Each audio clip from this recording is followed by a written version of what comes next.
तो हेलो बच्चों, स्वागत है आपका हमारे यूट्यूब चैनल अयांश एकेडमी पर। तो आज हम आप लोगों के लिए लेके आ चुके हैं टॉप 20 एमसीक्यूज जो कि सीधे आपके बोर्ड एग्जाम में पूछे जाने वाले हैं। तो देखिए हमारा पहला प्रश्न क्या कह रहा है यहाँ पर कि प्रकाश के परावर्तन के नियम सदैव सत्य होते हैं। ठीक, एक स्टेटमेंट दी गई है और इसके लिए चार अलग स्टेटमेंट दी गई है। तो इनमें से कौन सा सही है वो आपको बताना है ना। तो पहला ऑप्शन क्या है, केवल अवतल दर्पण के लिए। दूसरा क्या है, केवल उत्तल दर्पण के लिए, केवल समतल दर्पण के लिए, या फिर ये सभी। तो निश्चित तौर पर यदि आपने फिजिक्स का पहला चैप्टर पढ़ा है तो आपको पता होगा कि जो प्रकाश का परावर्तन होता है वो दर्पण के लिए होता है।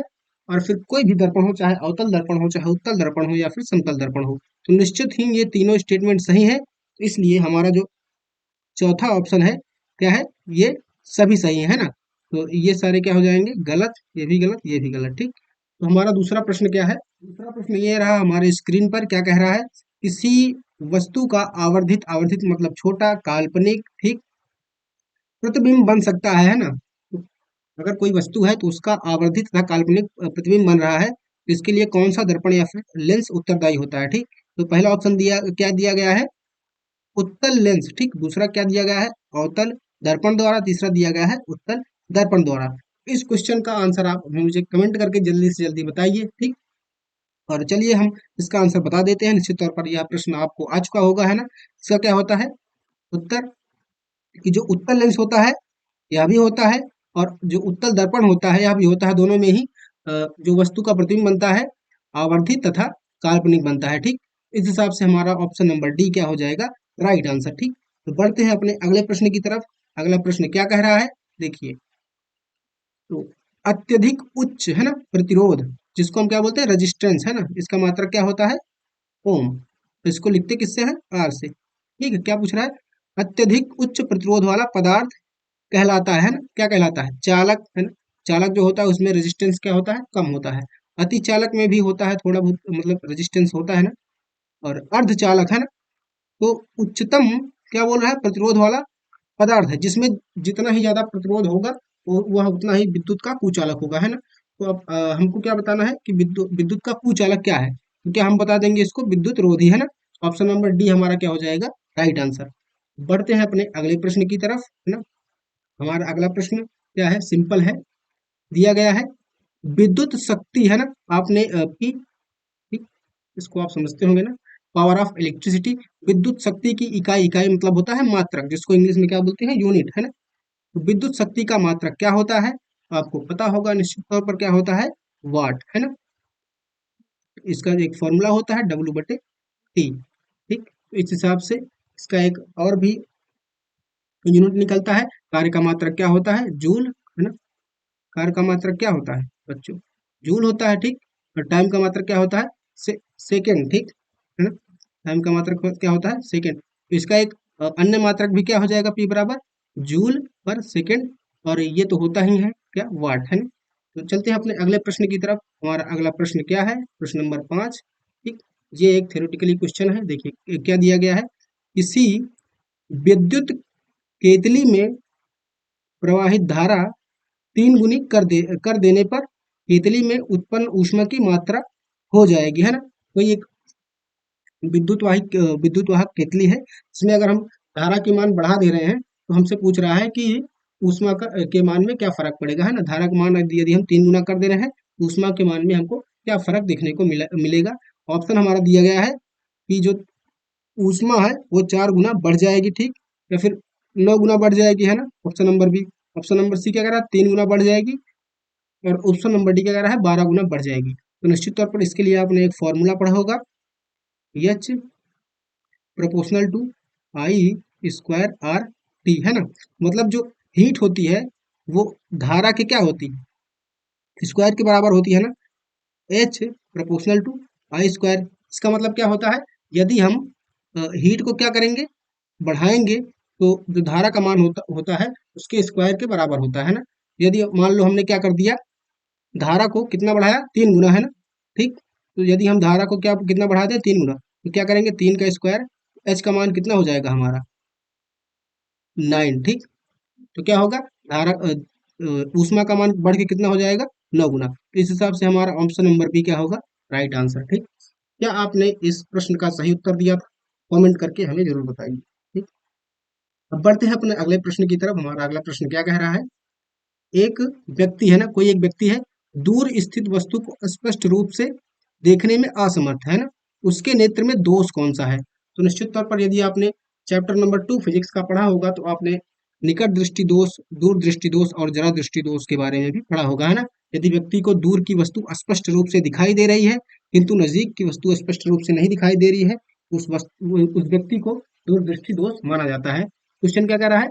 एक व्यक्ति दूर की वस्तुओं को स्पष्ट रूप से देखने में असमर्थ है ना, मतलब उसको पास की वस्तुएं दिखाई दे रही हैं, उस वस्तु को कौन सा दोष होगा? निकट दृष्टि दोष होगा। जो दिखाई दे वही दोष है। ठीक, तो इसका जो राइट आंसर हो जाएगा ऑप्शन नंबर बी। बाकी सब क्या होंगे? गलत। ठीक, तो बढ़ते हैं अपने अगले प्रश्न की तरफ। क्या आपने इस प्रश्न का सही उत्तर दिया था? यदि हाँ तो आप कमेंट करके बता सकते हैं। बढ़ते हैं अपने अगले प्रश्न की तरफ। क्वेश्चन नंबर 8 क्या कह रहा है हमारा?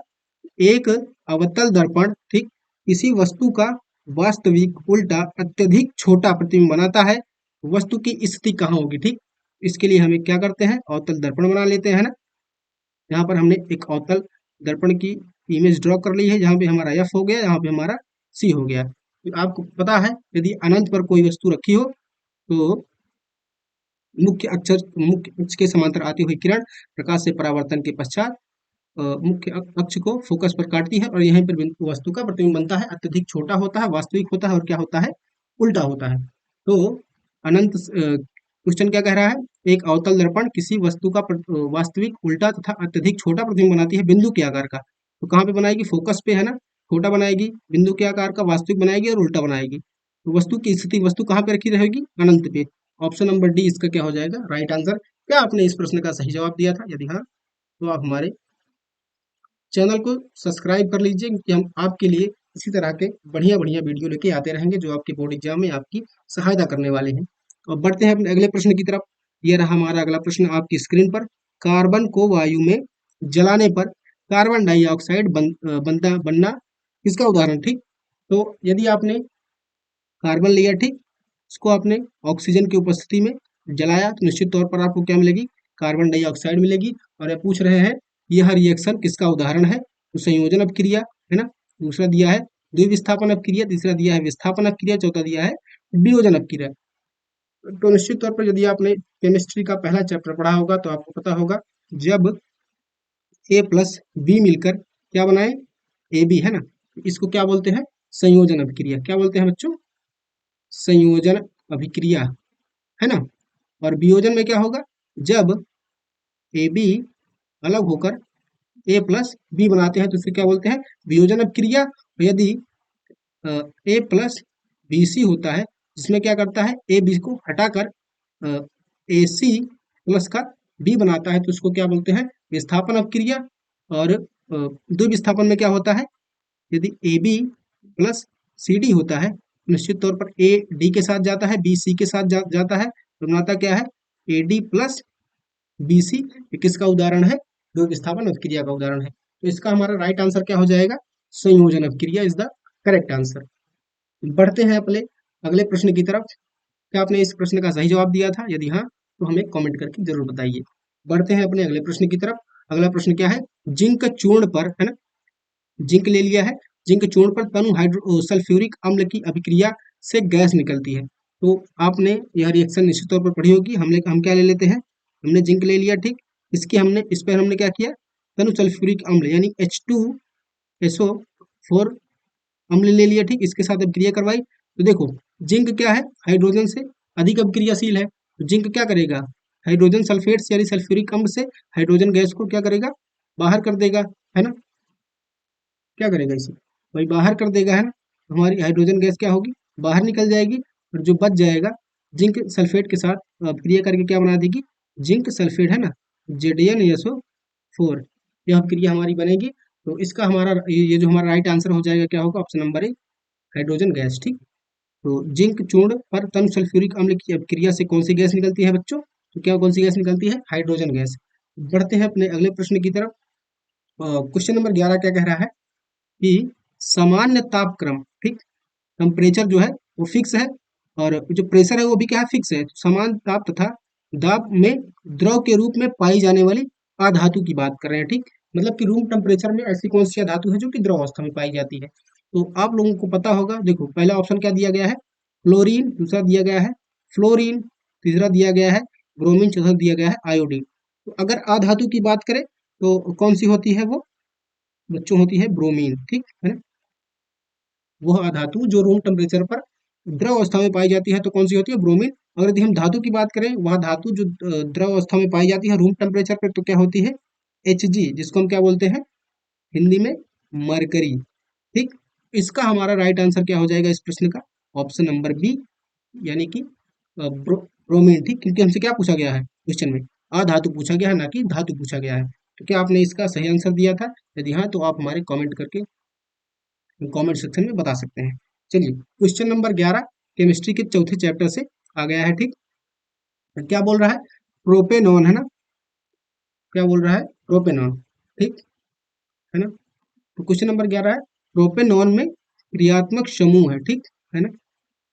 प्रोपेनॉन में नॉन में कौन सा क्रियात्मक समूह समूह होता है, वो हमको आपको बताना है। तो जल्दी से कमेंट करके बताइए कि प्रोपेनॉन जो है उसमें कौन सा क्रियात्मक समूह जुड़ता है, ठीक। क्या आपने आपको पता है, नहीं पता है, चलो हम बताते हैं। ये क्या है, OH, है ना। ये कौन सा समूह है, हम आपको बता दें क्या है, एल्कोहल समूह है, ठीक है ना। एल्कोहल समूह है। और ये क्या है, COOH, है ना। ये क्या है, कार्बोक्सिलिक, है ना, कार्बोक्सिलिक समूह है। और ये CHO क्या है, एल्डिहाइड समूह, है ना। कौन सा समूह है, एल्डिहाइड समूह है, ठीक। इनसे क्या पूछा गया है, प्रोपेनॉन में कौन सा समूह है ना, तो ये CO है, ठीक। इसको क्या बोलते हैं, कीटोन समूह, ठीक है ना। तो इसमें देखो ओन शब्द जुड़ा हुआ है ना, कीटोन। तो देखो प्रोपेनॉन, ओन शब्द जुड़ा हुआ है ना। इस प्रश्न का जो सही आंसर हो जाएगा ऑप्शन नंबर सी, कीटोन समूह, ठीक। तो क्या आपने इसका सही आंसर दिया था। चलिए बढ़ते हैं आपके अगले प्रश्न पर। क्या है, ये देखिए, बढ़िया प्रश्न आ चुका है एकदम, ब्रांडेड जिसको बोलते हैं, ठीक। कॉलम ए को हमको क्या करना है, कॉलम बी से मिलाना है, ठीक। यहाँ पर कॉलम ए दिया गया है, यहाँ पर कॉलम बी दिया गया है। कॉलम ए में जो पहला वर्ड दिया गया है, क्या दिया गया है, एल्डिहाइड, है ना। तो इसमें क्या जुड़ा हुआ है, CHO जुड़ा हुआ है, ठीक।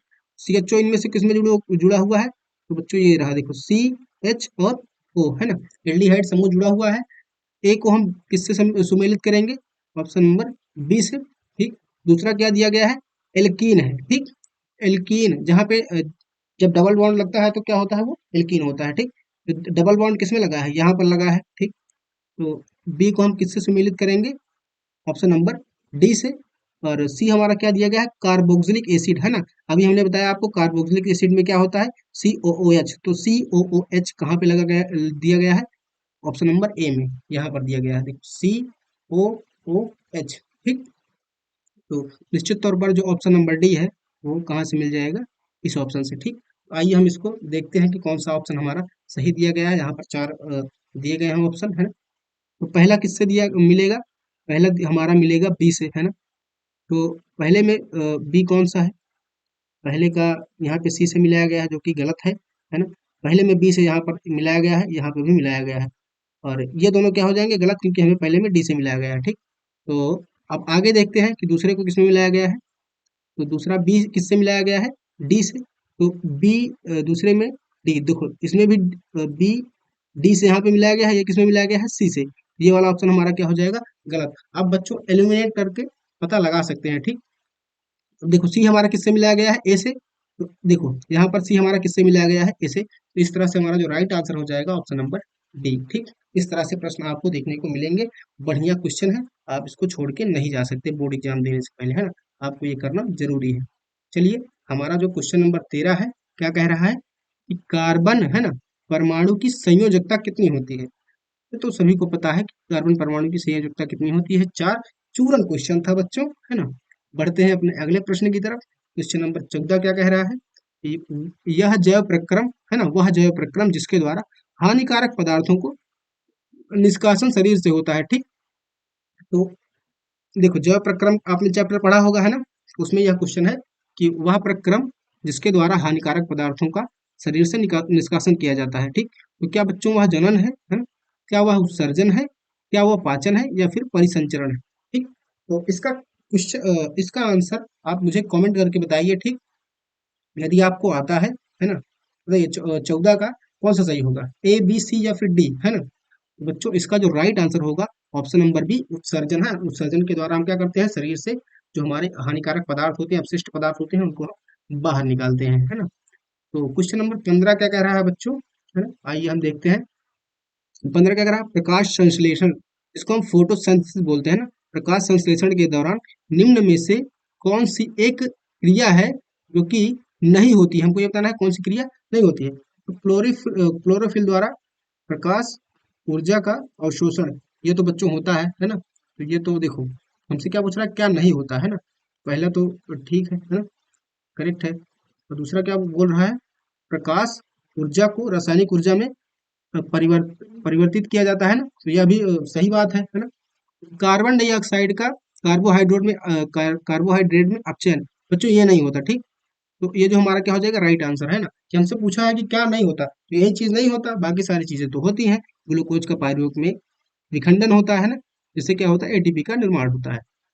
तो क्वेश्चन नंबर 16, ये आपकी स्क्रीन पे रहा, क्या है कि प्राकृतिक वरण, है ना, या फिर चयन द्वारा जैव विकास का सिद्धांत किसने प्रतिपादित किया था, है ना? तो क्वेश्चन नंबर 16 क्या दिया गया है कि प्राकृतिक वर्ण या चयन द्वारा जैव विकास का सिद्धांत किसने दिया गया था, किसके द्वारा दिया गया था? तो चार्ल्स डार्विन ने, ग्रेगर जॉन मेंडल ने, लैमार्क ने या फिर ह्यूगो डी ब्रिश ने दिया था। बच्चों क्या आपको इसका आंसर पता है? यदि पता है तो आप निश्चित तौर पर कमेंट सेक्शन आपके लिए खुला है, आप वहां जाकर अपनी बातों को शेयर कर सकते हैं हमारे साथ। तो इसका जो राइट आंसर क्या होगा, Charles Darwin is the correct answer of this question. बढ़ते हैं अगले प्रश्न की तरफ हमारे, क्या दिया गया है, मेंडल ने अपने प्रयोग किस पौधे पर किए थे, है ना? ये बहुत ही फेमस क्वेश्चन है, बहुत इजी क्वेश्चन है बच्चों, आप पता होगा, है ना? मुझे इसे बताने की जरूरत नहीं है, फिर भी चलो बताओ, सरसों, अरहर, साइकस या फिर मटर, किसके पौधे पर मेंडल ने अपने प्रयोग किए थे? तो आपको पता होगा किसके पौधे पर किए थे, मटर के पौधे पर, है ना? बढ़ते हैं क्वेश्चन नंबर 18 की तरफ। ठीक, क्वेश्चन नंबर 18 क्या कह रहा है, निम्न में से किस पौधे में पुष्प एक लिंगी होते हैं? ठीक, ज्यादातर देखो जो भी पुष्प होते हैं वो क्या होते हैं, द्विलिंगी, है ना? एक में स्त्री केसर पुंकेसर क्या होता है, दोनों पाया जाता है। लेकिन हमसे पूछ रहा है कि कौन सा पौधा होता है जिसके पुष्प एक लिंगी होते हैं, तो क्या वो पपीता होता है या फिर सरसों या फिर गुड़हल या फिर मटर? तो अगर आपने कुछ चैप्टर सही से पढ़ रखा है तो आपको पता होगा इसका जो राइट आंसर वो क्या है, पपीता। पपीता में क्या होता है, एक लिंगी पुष्प पाया जाता है। तो क्वेश्चन नंबर 19, ये रहा आपकी स्क्रीन पर, क्या कह रहा है, मादा जनन तंत्र के किस भाग में कॉपर टी का इस्तेमाल किया जाता है ना? स्थापित किया जाता है। ऑप्शन नंबर दे है, ए है अंडाशय। ठीक, और ऑप्शन नंबर यहाँ पर देखो बी दिया गया है, क्या, अंडवाहिनी, ठीक, गर्भाशय या फिर योनि, है ना? तो हम एक संरचना बनाते हैं, ठीक है ना? ये क्या हो गया, गर्भाशय की संरचना हो गई, है ना? ये क्या हो गई, योनि की संरचना, ठीक। तो यहाँ पे क्या इसका इस्तेमाल किया जाता है, कॉपर टी का था, ताकि महिला क्या हो, गर्भ धारण ना करे, है ना? तो कॉपर टी का इस्तेमाल कहाँ पर किया जाता है, तो गर्भाशय में। इसका राइट बच्चों हमारा 20 नंबर प्रश्न क्या है, किण्वन के बारे में, है ना, निम्न में से कौन सा कथन सत्य नहीं है? ठीक, तो हमको चार ऑप्शन दिए गए हैं, है ना, चार बातें लिखी गई हैं, लोग चार बातें करते हैं, जिसमें से कुछ लोग गलत बोलते हैं, कुछ लोग सही बोलते हैं ना। तो हमको इसमें बताना है कि कौन सी गलत बात है, ना कि सही बात, है ना? तो पहली बात क्या बोली गई है, यदि ऑक्सीजन की अनुपस्थिति में होता है, मतलब यह क्या होता है, ऑक्सीजन की अनुपस्थिति में होता है, अनुपस्थिति में होता है, यह प्रक्रम सामान्यतः यीस्ट में होता है। दूसरा क्या है, इस प्रक्रिया में पायरुवेट या पायरुविक अम्ल CO2 एथेनॉल में परिवर्तित होता है। यह प्रक्रिया माइटोकॉन्ड्रिया में संपन्न होती है। ठीक, इसका क्वेश्चन आपको आंसर आपको कमेंट में बताना है, ये आपके लिए हम छोड़ रहे हैं, ठीक, आपके ऊपर, है ना? ये आपका क्या हो गया, होमवर्क हो गया, है ना? इसका आंसर आपको कमेंट सेक्शन में बताना है। ठीक, तो चलिए अब यहीं पे वीडियो को हम क्या करते हैं, समाप्त करते हैं, और मिलते हैं आपसे इसी तरह की एक नेक्स्ट वीडियो में। तब तक के लिए टाटा बाय बाय, जय हिंद बच्चों।